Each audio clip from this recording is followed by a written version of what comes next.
Welcome friends, आज हम फिर से तैयार हैं अपना अगला वीडियो लेकर के, जिसमें मैंने आपको कहा था कि आपकी अंग्रेजी भाषा जो मुख्य विषय है वर्ग 2 के लिए, जिसकी पात्रता परीक्षा होने वाली है, उसमें आपका सेकंड टॉपिक था वोकाबुलरी। वोकाबुलरी में था फ्रेजेस, जिसका आप देख रहे हैं कि मैं आज कुछ फ्रेजेस लेके आया हूँ। जैसे मैंने आपको पहले बताया था कि आपको अपनी बुक से स्टडी करनी है, 6 to 10 तक मैंने कहा था कि आप इंग्लिश की बुक लें।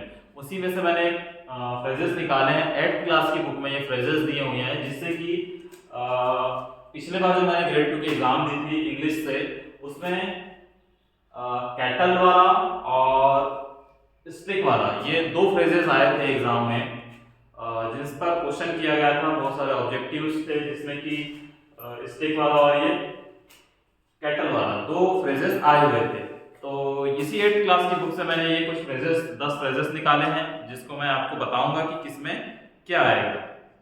तो वोकाबुलरी में फ्रेजेस एक टॉपिक है आपके सिलेबस में। चलो इनको सॉल्व करते हैं। जैसे कि आप देख रहे हैं कि ये ऑप्शंस लाइन ऊपर रखे हुए हैं और इनके क्वेश्चंस ये है। अ ब्लैंक ऑफ पीपल। पीपल लोगों के समूह को क्या कहा जाता है? लोगों के समूह को, या जहां पर ज्यादा लोग होते हैं उनको क्राउड कहा जाता है। तो यहाँ पर आपका ऑप्शन आएगा crowd. Crowd is the right answer. अगला है अ blank of bananas.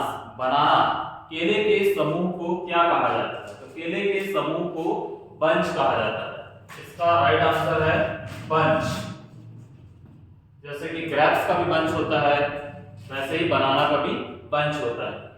Third phrase है अ ब्लैंक ऑफ शिप। शिप मतलब ये, और शिप का मतलब है भेड़। तो शिप के समूह को क्या कहा जाता है? तो शिपों के समूह को फ्लॉक कहा जाता है। इसका राइट आंसर है फ्लॉक। तो भेड़ों के समूह को फ्लॉक कहा जाता है। इसके बाद नेक्स्ट है अ ब्लैंक ऑफ शिप। इस शिप का मतलब है जहाज, पानी का जहाज। वैसे ही जहाज के बेड़े को क्या कहा जाता है? तो जहाज के बेड़े को फ्लीट कहा जाता है।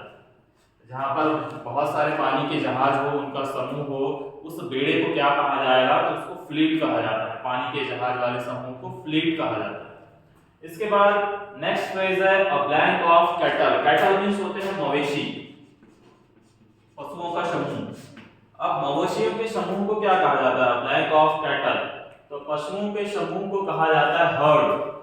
A herd of cattle. Heard of cattle. वैसे ये शिप का क्या था? फ्लीट का। तो ये आप ध्यान रखिएगा, इनमें से एक क्वेश्चन कोई ना कोई तो आना श्योर है। इसके बाद हम आते हैं आगे नंबर 6 पर अ ब्लैंक ऑफ प्लेयर्स। प्लेयर्स यानी आप तो जानते ही हैं खिलाड़ी। खिलाड़ियों के समूह को क्या कहा जाता है? खिलाड़ियों के समूह को टीम कहा जाता है। टीम। अगला है अ ब्लैंक ऑफ स्टिक्स। स्टिक्स मतलब होती हैं लकड़ियां। अब लकड़ियों के समूह को क्या कहा जाता है? अ ग्रुप ऑफ स्टिक्स को कहा जाएगा बंडल। बंडल कहा जाता है। उसके बाद नेक्स्ट है number 8 a blank of shoes. बहुत सारी चीजों की जोड़ियां होती है, जोड़ियों को पेयर कहा जाता है। तो इसका राइट आंसर होगा pair. A pair of shoes.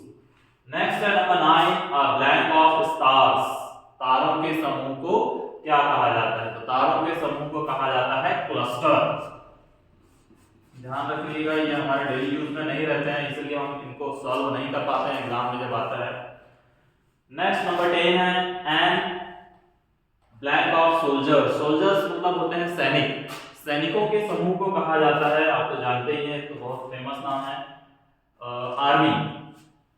An army. अब आपको ये भी जानते होंगे आप कि इसमें एन क्यों लगा हुआ है। एन एज आर्टिकल लगा हुआ है, लेकिन एन क्यों आया? क्योंकि इसका प्रोनाउंसिएशन अ से हो रहा है। आपको मैं आर्टिकल वाले वीडियो में बताऊंगा कि अ से आ तक के जो भी शब्द इनसे शुरू होते हैं उनके पहले हमको एन लगाना होता है। वैसे ही आर्मी अनार से शुरू हो रहा है, इसलिए उसके सामने हमने एन लगा हुआ है। ये आपको नेक्स्ट वीडियो में देखने के लिए मिलेगा। और आप फिर से मैं आपसे कह रहा हूं कि आप 6 से 10 तक की फिर से बुकें सारी उठाइए और उससे अपनी स्टडी स्टार्ट कीजिए। Thank you.